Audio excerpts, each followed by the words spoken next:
These cabinets are highly reflective, especially the windows. Everything has to be scrimmed. The set build is really important here.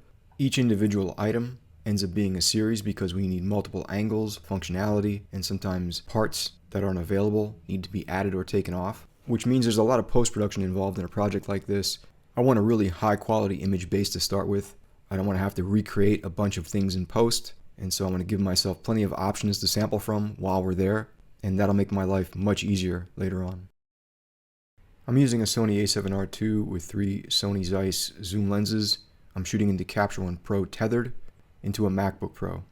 The lighting is 500 watt Interfit monolights. I'm using 4 with backup batteries. I also have a plug-in extension on 2, and something like this just requires a lot of stands. The client actually provided the 9-foot white paper backgrounds, yet I'm drop shipped from B&H. There would be no problem fitting those in my SUV, but they would be hanging out the front window and I'd have to put them on an angle.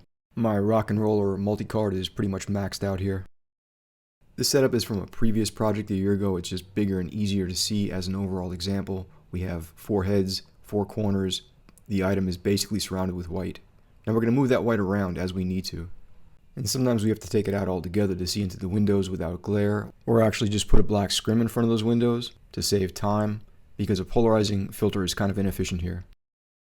I can never have a big enough, soft enough light, so I'm always bouncing off the ceiling if possible. It's going to create some color shifts, but you just got to account for that in the color balance settings in your camera. It's also really important to block extraneous objects if they're going to create a color shift. And so you see me blocking out all the cardboard on the top there, which will turn everything orange on one side.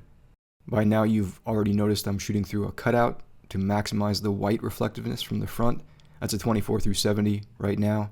It's a happy medium, too close and there's too much distortion, too far away, and you start to lose detail in all the screens and small components of an object like this. And this should already give you an idea of workflow for each individual item. We need front, we need both sides. Anytime you do that, those sides need to be white carded to fill in and mask what's behind the machine, which is just dark factory.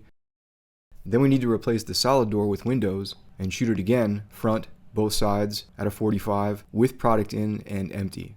You have to really pay attention during this process because it's easy to get confused, and this is going to inform the workflow for post as well.